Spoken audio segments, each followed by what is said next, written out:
Okay. Right, today I'm in Shrewsbury with Andrew Gemmell.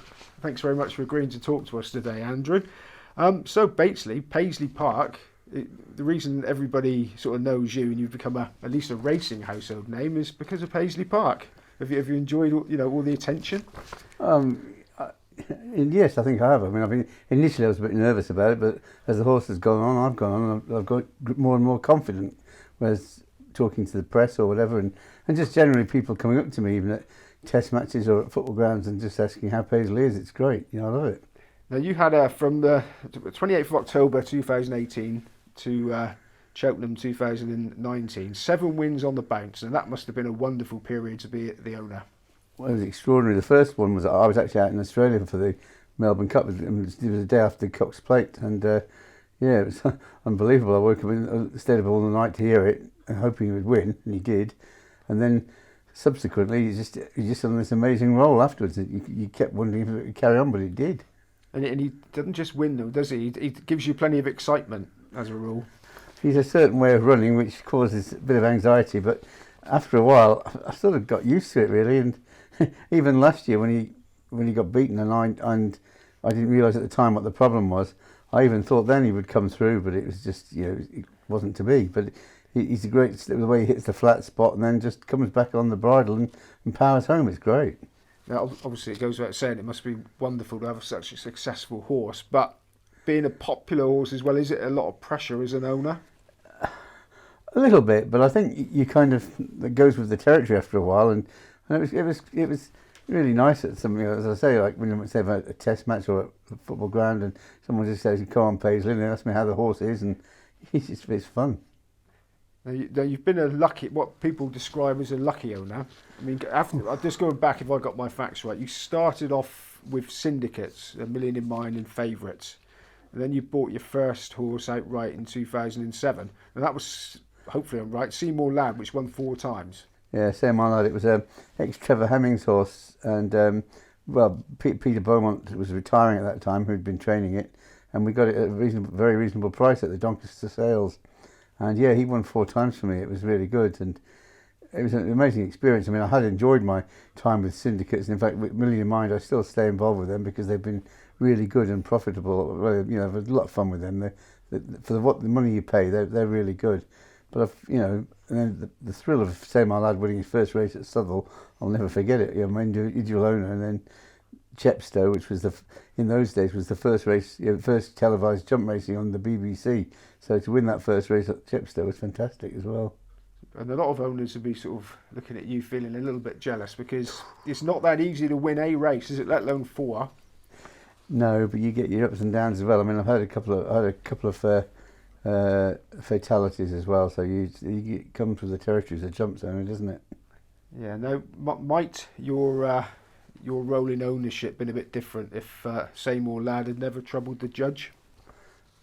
I think I would have always had the will, the desire to carry on.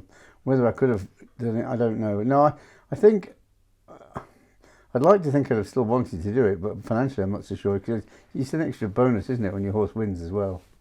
Yeah, I was going to ask about financially. I mean, how many horses have you owned in your career?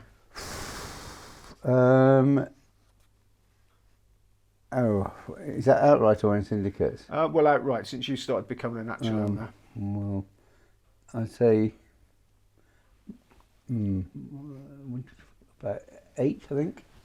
And have they wiped their faces as far as costs goes, or have you? Well, not all of them, no. I mean, I had one a very looked to be a really good mare with Emma, Elegant Touch, and we bought it at the Cheltenham sales in 2009, I think it was, and she was really progressing nicely. Had a slight back problem, but then everything seemed to be going right, and had a heart attack on the gallop. So you just can't legislate for these things happening. And I've had others that haven't troubled the scorers either. So it's not all been plain sailing by a long way. When you're an owner, do you have to be quite stoic about the disasters as well as the triumphs? Is it important to have some balance there? Oh, 100%. If you can't do that, there's no point in being involved, I don't find. Okay. Now we go back to your to something about you. Yeah. I mean, you and your brother were both born blind since birth, That's but correct. it's never stopped you. No, it hasn't. I mean, the fact that they were both born blind was a total fluke. It's just it was nothing hereditary. It's very unfortunate for my parents, but luckily I think being GPs probably helped them to cope a bit better. But it was obviously a bit of a downer for them. I was the second child. My other brother's not been involved in things like this, but I've always had a great passion for sport ever since a kid, and it's not stopped me at all. Now you mentioned sport. I read, and this is my googling. I could have got my facts wrong. That you got warned off for galloping when you went horse riding. Now that must be quite a hairy experience when you can't see. Yes, that's very true. I was, we used to have the riding for the disabled. But I used to go there with my brother. I was about 10 at the time, and they were getting the horses to canter, trot and then into canter. And because I was quite keen to try and boot into a bit more than that, and I got this horse to gallop, and they weren't very happy with me. They told my mother that I was no longer welcome. Really? So you actually did get warned off? You couldn't go riding again? Well, I did. I relented eventually, but in fact, the ironic thing is that I actually, I developed quite an allergy, so I used to get hay fever as well when I was on the horses. When I was close to them, I don't now. Although I do always carry tablets with me, but I don't now. But I did then, and then. But I just said. I remember saying to the instructor, I said, "I want to ride like Lester Piggott," and I booted this horse, and they weren't very happy with me. I mean, I think my parents were well, they could see while sort of admonishing me, they were mildly amused about it as well. Were horses or racing or that part of your family? Not really. No, they weren't. I mean, my parents were both very keen and very good golfers. My dad liked cricket and rugby. I mean, he used to take me to test matches from the age of 6. I was the first test match,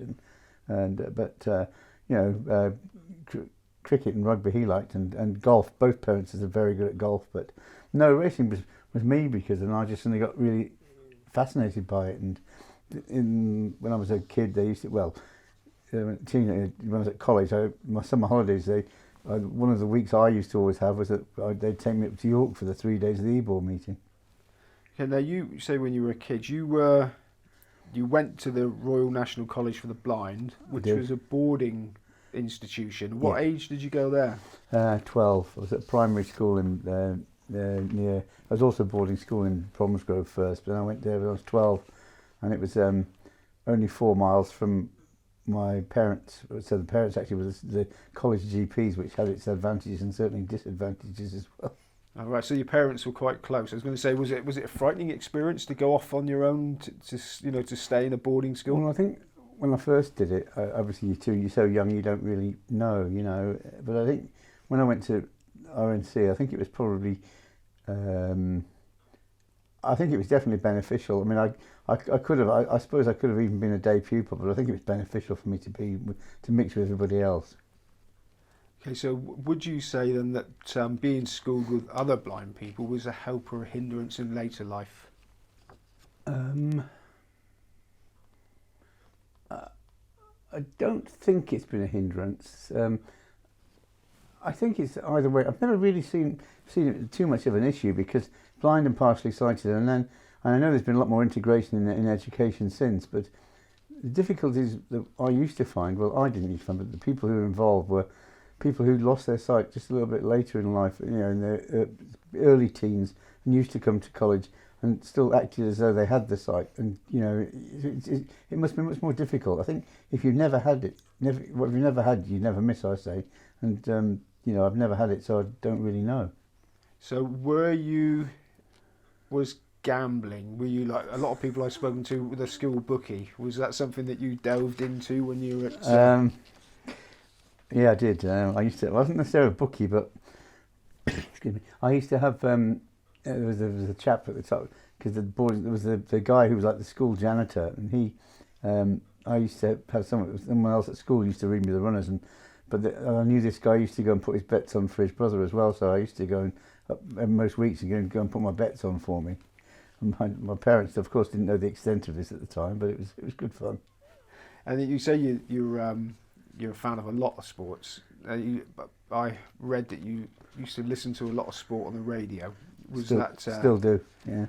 And what sports did you fall in love with via that medium? First one was cricket, definitely. I think I love the Test matches. And Test match specials had just started when I was I was 4, but I didn't really. I sort of 5 when I really started to know a little bit about it, and then cricket I just became in love with. And obviously I listened to football a lot, and all sports. But I think one of the ones I enjoyed the most actually for radio commentary was boxing. I think world title fights are great on the radio. Even up to now, when you've got people like Mike Costello now on 5 Live, it's just great commentary.